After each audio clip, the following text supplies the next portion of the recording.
Et dans le Seigneur, bonjour. Cette parole du 25e dimanche de l'année 2026 est à notre portée. Et c'est une immense joie pour moi d'être avec vous pour la partager. Elle est intitulée en termes « Les cheveux de votre tête sont comptés ». Et si nous devons le dire autrement, cela veut dire ne craignez rien. Lui, il est à l'œuvre, notre Seigneur est à l'œuvre. Et le texte de Genèse chapitre 21, verset 8 à 21, et l'évangile de Jésus-Christ selon Matthieu chapitre 10, du 24 au 39e verset, nous aiderons à vous livrer ce que cela contient, ce que nous pouvons retenir de ce thème. Alors, bien-aimés, je vous prie de prendre position, de garder votre écoute et de suivre cette vidéo jusqu'à la fin pour ne rien manquer. L'Esprit Saint, l'Esprit de Dieu est avec nous pour une parfaite activité. Amen. Bien-aimés, les cheveux de votre tête sont comptés et comme je l'ai dit tantôt, ne craignez rien. Et c'est de ça qu'il s'agit dans ce thème. Ne craignez rien est non seulement un encouragement, mais aussi une promesse de sa présence sur le chemin sur lequel nous sommes. Bien-aimé, si tu es faible, il te donnera la force. Si tu as besoin d'un ami, il est le plus fidèle et t'aidera plus que quiconque. Si tu es sur le point de tomber, il te soutiendra de sa main forte. C'est pour cela que l'Éternel ton Dieu te dit, ne crains rien, car je suis avec toi. Si les cheveux de ta tête sont comptés, toi-même, en personne, il faut voir ce que l'Éternel peut faire pour toi. Alors, ne promène pas des regards inquiets, car je suis ton Dieu. Je te fortifie. Je viens à ton secours. Je te soutiens de ma droite triomphante.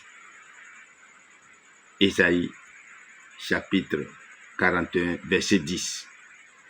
Alors, en toutes choses, bien-aimé, fais seulement comme l'apôtre Paul disait aux Philippiens en son épître 4, verset 6. Ne soyez inquiets de rien, mais en toute occasion, par la prière et la supplication, accompagnez d'actions de grâce, faites connaître vos demandes à Dieu. Retenez qu'en Christ, chacun de vous a une mission bien déterminée, comme celle que Moïse confia autrefois à Josué, après avoir parlé à tout le peuple de Dieu en ces termes. Prenez courage, tenez bon, ne craignez rien et ne vous laissez pas effrayer par eux, car l'Éternel votre Dieu marche lui-même avec vous. Il ne vous délaissera pas et ne vous abandonnera pas. Puis Moïse appela Josué et lui dit devant tout Israël, prends courage, tiens bon, car c'est toi qui feras entrer ce peuple dans le pays que l'Éternel a promis par serment à leurs ancêtres de leur donner, et c'est toi qui leur en feras prendre possession. L'Éternel lui-même marchera devant toi. Il sera avec toi. Il ne te délaissera pas et il ne t'abandonnera pas. Ne crains rien et ne te laisse pas effrayer. Deutéronome, chapitre 31, verset 6 à 8. Pour y parvenir, bien-aimé, lorsque tu seras préoccupé par un quelconque souci, il est toujours bon de te référer à la Bible, la parole de Dieu, pour voir ce que Dieu veut te dire. Car la parole de Dieu recèle des paroles d'encouragement, de foi et de réconfort. C'est ainsi que tu sauras que chaque situation est pour toi une occasion d'avancer. de mener à bon port ta mission et d'être à ta vraie place. Décharge-toi sur lui de tous tes soucis, car il prend soin de toi. 1 Pierre, chapitre 5, verset 7. Voilà ce qui est bon comme comportement, comme attitude. Et tu dois savoir, comme nous allons voir dans les commentaires tout à l'heure, que Dieu a un temps pour sa promesse pour toi. Patience, bien-aimé, patience. Écoute, dans Genèse chapitre 21, verset 8 à 21, la promesse de Dieu s'accomplit au temps fixé. La promesse de Dieu s'accomplit. Ah oui. Au temps fixé naît Isaac, qui représente Christ sous ses caractères de fils et d'héritier. Galates chapitre 4, verset 4. Après le rire incrédule d'Abraham, Genèse chapitre 17, verset 17, et de Sarah, chapitre 18, verset 12. Puis le rire joyeux et reconnaissant de cette dernière qui devient le nom même d'Isaac, versets 3 et 6. Nous entendons le rire moqueur d'Ismaël, verset 9. Figure de l'homme selon la chair, qui ne peut rien comprendre au dessein de Dieu accompli en Christ. Ismaël, le fils de la servante, représente l'homme sous la servitude de la loi, n'ayant aucun droit aux promesses ni à l'héritage. Ce que fait Sarah paraît dur. Abraham trouve cela mauvais, mais Dieu l'approuve, voulant montrer ainsi, en figure, que l'héritage appartient à Christ seul et que, sur le principe des œuvres, l'homme n'y possède aucune part. Comme l'explique l'épître aux Galates, les croyants sont enfants de la promesse. Ayant reçu l'adoption, ils ne sont plus esclaves, mais fils, et par conséquent héritiers. Galates, chapitre 4, versets 6 et 7. La grâce agit pourtant envers Agar et son fils. Quand l'eau de l'autre, symbole des ressources humaines, est épuisée, le vivant qui s'était révélé à elle au chapitre 16, versets 7 à 14, renouvelle sa délivrance. Il est celui qui entend même la voix d'un enfant, au verset 17. Ceci nous amène à tirer comme conclusion que tout ce qui nous arrive a un sens. Dieu sait pourquoi cela est.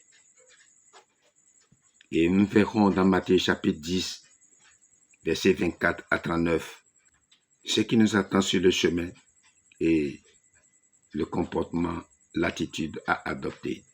Suivons. Le disciple n'est pas au-dessus de son maître, verset 24. Il ne saurait prétendre à être traité mieux que lui.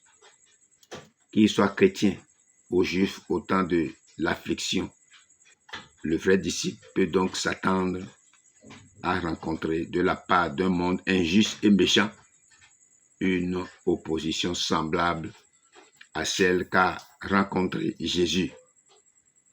Voir versets 17 et 18. Mais ce sera pour lui l'occasion de goûter toutes les ressources de la grâce. Cette grâce illimitée qui connaît et préserve le racheté jusqu'à un chevet près. Verset 30. Voir 2 Corinthiens chapitre 12, verset 9.